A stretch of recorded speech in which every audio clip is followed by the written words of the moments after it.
आनंदाची गोष्ट आहे, मागे जे आमचं पॅनल होतं त्या पॅनलला बहुमताने लोकांनी निवडून दिलं आणि मग ज्यांना आम्ही चेअरमन केलं, खतगावकर असतील किंवा वसंतराव असतील, आमच्या पॅनलचेच होते सहकार्य. आम्ही पूर्ण ताकदीने बँक उभी केली आणि त्याच्यामुळे आज बँक NPA कमी झाला, बँक नफ्यामध्ये आली, नेटवर्थ वाढलं. बँकेचे रिझल्ट सांगत आहेत, मी सांगायची वेळ गरज नाही.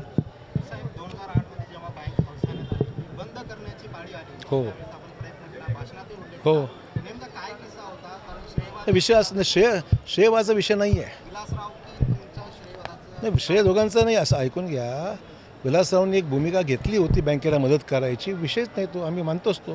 त्यांनी 1,200 कोटी कर्ज दिलं होतं आणि सगळा मंत्रिमंडळाचा विरोध होता. मी एकच होतो जो बँकेला बंद पडू द्यायची नाही, बँक चालू ठेवली पाहिजे.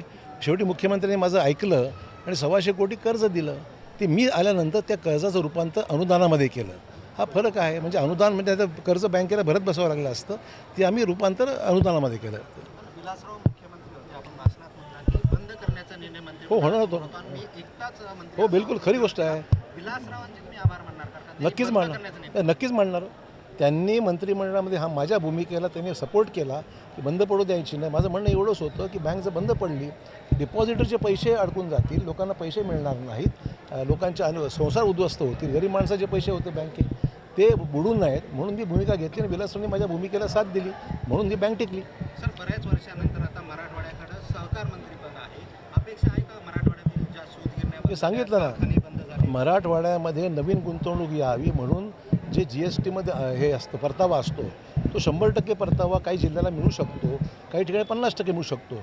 जे धोरण पहिल्याचं होतं धोरण सुरू करावं आणि सहकारी क्षेत्रामध्ये होणारी गुंतवणूक याला त्यातून जर आपण मदत केली तर मराठवाड्यामध्ये गुंतवणूक अधिक येऊ शकते, ही माझी भूमिका आहे. म्हणून त्याचा उल्लेख माझ्या भाषणात मगाशी मी केला.